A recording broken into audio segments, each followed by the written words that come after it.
अस्सलाम दोस्तों, inside bye मौज़ूम Fakhar में खुश आमदीद। पाकिस्तान तहरीक इंसाफ दर दर भटकने लगी, कभी इस दर कभी उस दर, कभी इस दर कभी उस दर, और वो जो कशकोल लेके फिर रहे हैं उस कशकोल के अंदर कोई खैर डालने के लिए तैयार नहीं है। नेशनल असम्बली के दरवाजे बंद हो गए तो पाकिस्तान तहरीक इंसाफ के अरकान अपने इस्तीफ़ों की वापसी की दरखास्तें लेकर स्पीकर साहब के घर के बाहर पहुँच गए और वहाँ से भी दरवाजे नहीं खुले तो इस बात का ऐलान कर दिया गया कि पायन हूँ असी जा रहे हैं सुप्रीम कोर्ट, और सुप्रीम कोर्ट जाने के बाद जो सिचुएशन होगी वो यकीनी तौर पर सबके सामने होगी, क्योंकि इस्तीफे तो मुझे लग रहा है पाकिस्तान तहरीक इंसाफ के ये जो 44 अरकान हैं इसमें से कोई 35 इस्तीफे और मंजूर होने जा रहे हैं, और इस बात का ऐलान भी अगले चंद दिन के अंदर होने जा रहा है। और स्पीकर साहब जो हैं राजा परवेज़ अशरफ साहब, वो इसका दस्ती मंजूरी का ऐलान करके पाकिस्तान तहरीक इंसाफ को एक ऐसा सरप्राइज, एक ऐसा झटका देंगे जो उनके लिए, जैसे कहते हैं ना गिरती हुई दीवार को आखिरी धक्का दो, तो ये एक आखिरी धक्का साबित होगा। और उसके बाद पाकिस्तान तहरीक इंसाफ इस तरह बिखरी होगी कि उसको कोई समेटने वाला नहीं होगा। और अगर आप देखें तो पाकिस्तान तहरीक इंसाफ के साथ चलने वाले भी इस वक्त ऐसी ही कैफियत से दो चार हैं। चौधरी परवेज़ इलाही साहब इस वक्त शदीद तरीन दबाव में हैं। एक जानिब उनके लिए अपनी तीसरी अहलिया मोहतरमा सायरा अनवर साहिबा को संभालने का या उनको ये जो है इंक्वायरी इसके शिकंजे से निकालने का चैलेंज दरपेश है, तो दूसरी जानिब जो उनके साहबजादे हैं, उनके चहीते साहबजादे हैं मुन्नस इलाही साहब, वो इस वक्त स्पेन से निकलकर फ्रांस में मुकीम है और वो वतन वापस आने का नाम ही नहीं ले रहे। और चूँकि उनको इस बात का अंदाज़ा है कि बहुत सारी फ़ाइलें हैं जो खुल चुकी हैं, पंजाब में भी खुल चुकी हैं और खैबर पख्तूनख्वा में भी खुल चुकी हैं, और इन फ़ाइलों के बाद और इन फ़ाइलों के अंदर से जो चीज़ें निकलनी हैं वो यकीनी तौर पर उनके लिए एक डरावना ख्वाब साबित होंगी। आप इससे अंदाज़ा लगा सकते हैं कि सिर्फ 3 महीने के अंदर अगर पंजाब में चौधरी परवेज़ इलाही साहब की हुकूमत ने 300 अरब रुपया खर्च कर दिया पता नहीं किधर, तो फिर उन तमाम चीज़ों का हिसाब देने का जो मौका है वो अब आने वाला है। और उसके लिए बहुत सारी जो चीज़ें हैं, जो बहुत सारे जो अवामल हैं वो इस वक्त जो है वो मंजर आम पर आ रहे हैं। मिसाल देता हूँ आपको मालूम है कि चौधरी परवेज़ इलाही साहब की जो तीसरी एहलिया थी उनके ऊपर एक इंक्वायरी चल रही है। FIA की तरफ से उनको एक नोटिस मसूल हुआ था, 3 जनवरी को उन्होंने वहाँ पर पेश होना था, लेकिन वो वहाँ पर पेश नहीं हुई, उन्होंने मज़ीद वक्त मांग लिया। अब चूँकि पंजाब में चौधरी परवेज़ इलाही साहब की हुकूमत थी और उनको इस बात का अंदाज़ा था कि जनाब ये जो मामले को अगर हमने समेटा ना और अगर ये इक़्तिदार हमारे हाथ से निकल गया तो फिर उसके बाद उनको अपनी जो अहलियाँ हैं उनके ऊपर जो आयद इल्ज़ामात हैं उनको ख़त्म कराने में बहुत ही ज़्यादा दुश्वारी होगी। और यही वजह है कि उन्होंने असर व रसूख इस्तेमाल करते हुए महकमा एक्साइज़ पंजाब पर दबाव रखा कि जनाब ये जो FIA की तरफ से चीज़ें मांगी जा रही हैं, जो रिकॉर्ड मांगा जा रहा है वो रिकॉर्ड उनको प्रोवाइड नहीं करना, क्योंकि FIA की तरफ से जो लेटर लिखा गया था मोहतरमा सायरा साहिबा को, उसके अंदर ये बात बड़े कैटेगोरिकली बड़े वाज़ेह अंदाज में लिखी गई थी कि आपने ये जो छोटा सा टाइम फ्रेम है 3 से 4 महीने का, इसके अंदर आपने बहुत सारी शॉपिंग की है और वो शॉपिंग बहुत ही एक्सपेंसिव की है। फिर उनको दूसरा इल्ज़ाम उन पर आयद किया गया कि आपके अकाउंट्स के अंदर हैवी अमाउंट्स की ट्रांजैक्शन की गई है। तीसरा इल्ज़ाम उनके ऊपर आयद किया गया कि आपने बहुत ही ज़्यादा जायदाद ख़रीदी है और आपको इस बारे में बताना पड़ेगा कि ये जायदाद आपने कहाँ से ख़रीदी। अब चूँकि ये इल्ज़ाम लगाया गया उनके ऊपर कि जनाब आपने जायदाद ख़रीदी है, तो उस जायदाद का जो रिकॉर्ड है वो यकीनी तौर पर महकमा एक्साइज़ की तरफ से मिलना था, लेकिन चूँकि चौधरी परवेज़ इलाही साहब की हुकूमत थी और DG एक्साइज़ हैं आसिफ तुफ़ैल साहब, उनके ऊपर एक बहुत ज़्यादा दबाव था कि जनाब ये रिकॉर्ड आपने किसी भी सूरत FIA के हवाले नहीं करना, जिसकी वजह से FIA की तरफ से बार बार कहे जाने के बावजूद, बार बार चिट्ठियाँ लिखने के बावजूद, बार बार दरख्वास्तें करने के बावजूद ये जो आसिफ तुफ़ैल साहब थे इन्होंने ये रिकॉर्ड मुतल्लिका महकमा यानी जो इंक्वायरी कर रहा है FIA उसके सुपुर्द नहीं किया। अब मंजरनामा बदल गया, अब मोहसिन नकवी साहब ने चार्ज ले लिया और इसके साथ ही अब से कुछ देर पहले एक लेटर है जो FIA की तरफ से लिखा गया, और वो FIA की तरफ से जो लेटर है वो एक्साइज़ डिपार्टमेंट पंजाब को मौसूल होता है। और उस तंबीही लेटर के अंदर वो जो पिछली तमाम कॉरस्पॉन्डेंस है उसका हवाला दिया जाता है। उनको बताया जाता है कि फ़लाँ तारीख को चिट्ठी नंबर इतना आपके ज़रिए आपसे दरख्वास्त की गई, फ़लाँ तारीख को आपको रिमाइंडर भेजा गया, फ़लाँ तारीख को आपको रिमाइंडर भेजा गया, लेकिन आपकी तरफ से नॉन कंप्लाइंस की गई, आपकी तरफ से जो जवाब आना था वो जवाब हमें मौसूल नहीं हुआ, जो रिकॉर्ड हमने मांगा था वो रिकॉर्ड आपकी तरफ से हम तक जो है नहीं पहुंचा, जिसकी वजह से इस इंक्वायरी के अंदर बहुत ज़्यादा प्रॉब्लम आ रही है। लिहाजा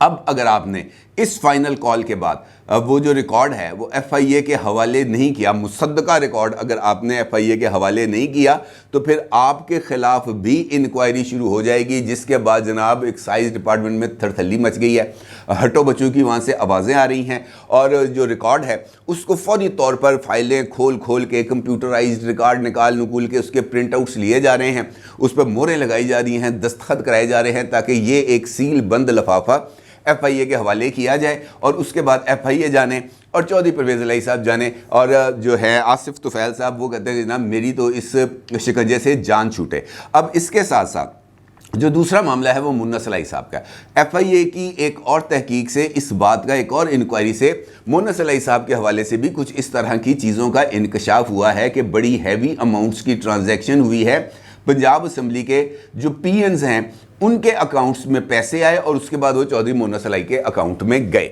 अब इस तरह की एक इंक्वायरी पहले भी मुन्ना सलाई साहब के ख़िलाफ़ जो है वो चली, लेकिन वो कामयाब नहीं हो सकी, उसको विड्रॉ कर लिया गया इमरान खान साहब के दौर में। अब चूँकि मुन्ना सलाई साहब को इस बात का अंदाज़ा है कि यहाँ पर सिचुएशन बदल गई है, बदल तो गई है ना, ये इंटरिम सेटअप आ गया, असेंबली टूट गई, उनका जो डंका बजता था यहाँ पे वो ख़त्म हो गया। अब उनको पता है कि मैं आ गया वतन वापस, तो वो जो अंडरटेकिंग दी थी उनके वालिद गिरामी ने कुछ लोगों को, वो अंडरटेकिंग पूरी करने में वो नाकाम रहे। जो यकीन दहानी उन्होंने कराई थी वो यकीन दहानी पर उन्होंने अमल दरामद नहीं किया, जिसकी वजह से वो तमाम लोग जो चौधरी परवेज़ इलाही साहब से कुछ चीज़ों के लिए गिव एंड टेक कर रहे थे वो हो गए नाराज़। अब उनको पता है कि जो परवेज़ इलाही साहब हैं वो ऐसा जिन है जिसकी जान एक तोते में है, और वो तोता है मुन्ना सलाई साहब। और जिस दिन मुन्ना सलाई साहब शिकंजे में आ गए, चौधरी परवेज़ इलाही साहब का जो है वो मुकम्मल तौर पर उनकी जो सिचुएशन है वो हो जानी है ख़राब। जब उनकी सिचुएशन हो जानी है ख़राब तो फिर उसके बाद मुन्ना सलाई साहब और चौधरी परवेज़ इलाही साहब को फिर उसी दर दौलत पर जाना पड़ना है जहाँ से उनको माजी में फैज़ मिलता रहा। लेकिन इस मरतबा उनके लिए ये सिचुएशन ज़रा थोड़ी सी ख़राब होती हुई नज़र आ रही है, क्योंकि इस मरतबा रंदा फेरने का भरपूर तैयारी कर ली गई है। और यही वजह है कि उस रंदे से जो एहतसाब के नाम पर इमरान खान साहब ने अपने 4.25 साल के दौर के अंदर अपोजिशन पर चलाया, यही रंदा अब इन 3 महीनों के अंदर इनके ऊपर चलने वाला है। क्योंकि जिस तरीके से मैंने आपके सामने गुजारिश की कि बहुत सारी चीज़ें हैं जो अब खुलने जा रही हैं। मिसाल दी मैंने आपको थोड़े दिन पहले एक वीडियो के अंदर बताया था कि बुशरा बीबी के जिन भूत जो हैं वो कार्रवाई डाल गए खैबर पख्तूनख्वा के अंदर, 27 लाख फुट पाइप डाल दिया एक ही दिन के अंदर, और पैसे भी वट लिए, 2 अरब रुपया उन्होंने जेब में डाल लिया। लेकिन वो पाइप कहाँ पे बिछा, तमाम तहकीकाती इदारे उस पाइप को तलाश करने की कोशिश कर रहे हैं जो 27 लाख फुट डाला गया, लेकिन कहाँ पे डाला गया इसके बारे में जो है वो किसी को कोई जो निशान है, कोई हिसाब है, कोई किताब है, वो उनको नहीं मिल रही। अब इस तरह के बहुत सारी चीज़ें हैं जो इस वक्त जिनके ऊपर तहकीकात जारी हैं। मुख्तलिफ महकमे इस हवाले से काम कर रहे हैं, और एक फ़ाइल है जिसके बारे में ये बताया जा रहा है कि ये फ़ाइल इस वक्त किसी जगह पर मौजूद है, और वो फ़ाइल बहुत जल्द जो मुतल्लका इदारे हैं, तहकीकाती इदारे हैं, उन तक पहुंचने वाली है। और उस फ़ाइल के खुलने के बाद चौधरी परवेज़ इलाही साहब और मुन्ना सलाई साहब का जो चैप्टर है वो क्लोज़ होने जा रहा है, ये बताया जा रहा है। क्योंकि वो कहते हैं कि जनाब उस फाइल के अंदर बहुत सारी चीज़ें ऐसी हैं, बहुत सारी डॉक्यूमेंटेशन ऐसी है जो बहुत ज़्यादा क्वेश्चनेबल है, और उसके ऊपर बहुत ज़्यादा सवालों जवाब होंगे। और 2 मिसालें मैंने आपके सामने रख दी हैं। इसके साथ इसकी वजह है कि इमरान खान साहब को फौरी तौर पर जो यूटर्न है, मेगा यूटर्न, सबसे तारीखी यूटर्न, उसी पार्लियामेंट में वापस जाने का जिस पार्लियामेंट के अंदर वो ये कहते थे कि जनाब हमने नहीं जाना, ये हमारे लिए ट्रैप बिछाया गया है, और अगर हम यहाँ पर चले गए तो हमारी सियासत का सत्यानाश हो जाएगा और फिर हमारे लिए कोई वापसी की गुंजाइश नहीं बचेगी। लेकिन अब उनको वापस उसी पार्लियामेंट में जाना पड़ा है और ये उनके लिए एक बहुत बड़ा दर्द-सर बन गया, क्योंकि अगों जड़े ने वो जिसे कहते हैं ना वो जो कशकोल है उसके अंदर कोई बंदा खैर डालने के लिए तैयार नहीं है, वो जो एप्लीकेशंस हैं वो वसूल करने के लिए तैयार नहीं है। असम्बली में जाने का बुनियादी मकसद ये नहीं है कि उन्होंने जाकर किसी भी तरीके से किसी पार्लिमानी कार्रवाई का हिस्सा बनना है। उनके लिए असम्बली में जाकर सबसे जो इम्पोर्टेंट टास्क है जो उन्होंने कंप्लीट करना है वो है चेयरमैनी लेनी है उन्होंने पब्लिक अकाउंट्स कमेटी की, क्योंकि नूर आलम खान साहब की तरफ से जो तहकीकात की गई हैं, जो चेयरमैनशिप के दौरान उन्होंने जो कुछ स्कैंडल्स पकड़े हैं जिसमें ये 27 लाख फुट वाला है, तो ये तमाम के तमाम अब चले गए हैं नैब के पास और नैब ने भी अपनी तलवारें तलवूरें जो हैं वो अब ज़रा तेज़ करने शुरू कर दी हैं। सर, हवा पाकिस्तान के अंदर जो अगर मैं आपसे कहूँ कि एहतसाब होता है तो वो सिर्फ हवाओं के बदलने से होता है। जब सरकारी इदारों को पता चल जाता है कि जनाब हवाएं बदलना शुरू हो गई हैं, तो फिर वो जो फाइलें उन्होंने दराजों में रखी होती हैं, रिकॉर्ड रूमों में छुपाई होती हैं, उस पर मिट्टी मुट्टी झाड़ते हैं, फाइलें निकाल लेते हैं और उसके बाद फिर अमल का आगाज़ हो जाता है। अदरवाइज़ फिर जस्टिस काजी फाइजी साहब बड़े मोहतरम जज हैं सुप्रीम कोर्ट ऑफ पाकिस्तान के, उनको ये ना कहना पड़ता कि बरतानिया के जो वज़ीर आज़म हैं ऋषि सोनक, उनका तो सीट बेल्ट ना बांधने पर जुर्माना हो सकता है। यहाँ पर किसी डीसी को आप जुर्माना करके दिखाएं। आज एक मुकदमे की समाअत के दौरान उन्होंने ये रिमार्क्स दिए। इसका मतलब ये है कि कानून है,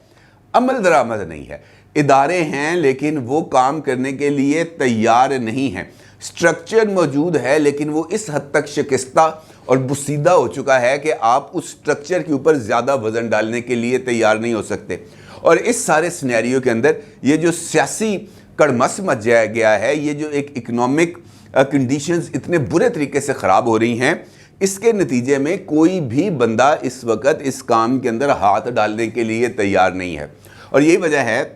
कि जो है पाकिस्तान तहरीक इंसाफ वो एक ऐसी, जिसे हम कह सकते हैं ना, एक सिचुएशन में आ गई है, एक ऐसे वैक्यूम में चली गई है जहाँ से अब उसके लिए वापसी का सफ़र तय करना और एक मरतबा फिर एक नई ताकत के साथ उभरना उनके लिए एक बहुत बड़ा चैलेंज बन चुका है। वरना जिस तरीके से इमरान खान साहब ने आज एहतजाज का ऐलान किया था, तो किसी न किसी जगह पर दर्जन, 1.5 दर्जन, 2 दर्जन को लोग आ जाते और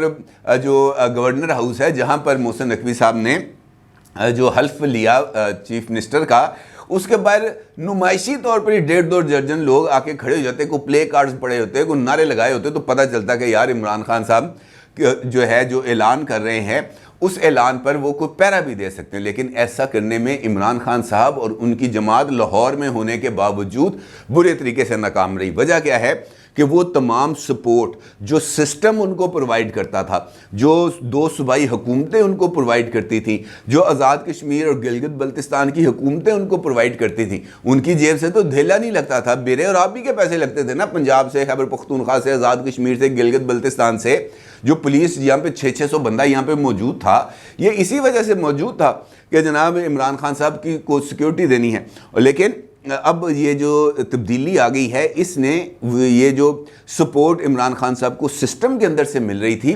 वो सपोर्ट को बंद कर दिया है, जिसकी वजह से ये और जो मुख्तलिफ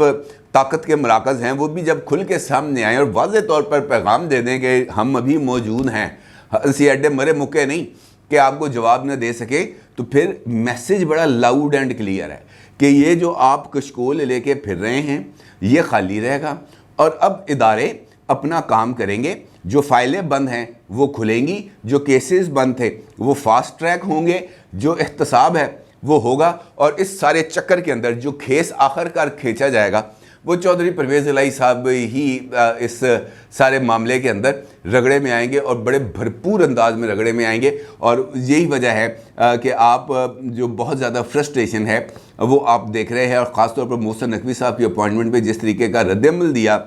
चौधरी परवेज़ इलाही साहब ने, वो भी अपनी मिसाल आप है। एक जानिब आप तनकीद कर रहे हैं, दूसरी जानिब आप इलेक्शन कमीशन को कह रहे हैं कि जनाब आपने फॉर्मर चीफ मिनिस्टर पंजाब के रिश्तेदार को चीफ मिनिस्टर लगा दिया है। ये कॉन्फ्लिक्ट ऑफ इंटरेस्ट है और इससे जो जानिबदारी है इलेक्शन की गैर जानिबदारी है इलेक्शन की, वो बुरे तरीके से मुतासर होगी, लिहाजा मोहसिन नकवी का फैसला वापस लिया जाए। इसका मतलब ये है कि उनको इस बात का इम्कान नज़र आ रहा है कि ये जो घर का भेदी है ये कहीं लंका न ढा दे, और अगर लंका ढह गई तो भी चौधरी परवेज़ इलाही साहब के लिए बहुत ही ज़्यादा मुश्किलात मुझे लग रहा है कि फ्यूचर में आने वाले चंद दिनों में उनके लिए ये बहुत सारे पेंडोरा बॉक्सेस हैं जो खुलने के लिए तैयार हैं। अपनी राय को ज़रूर इज़हार कीजिएगा। आपका बहुत शुक्रिया। अल्लाह हाफ़िज़।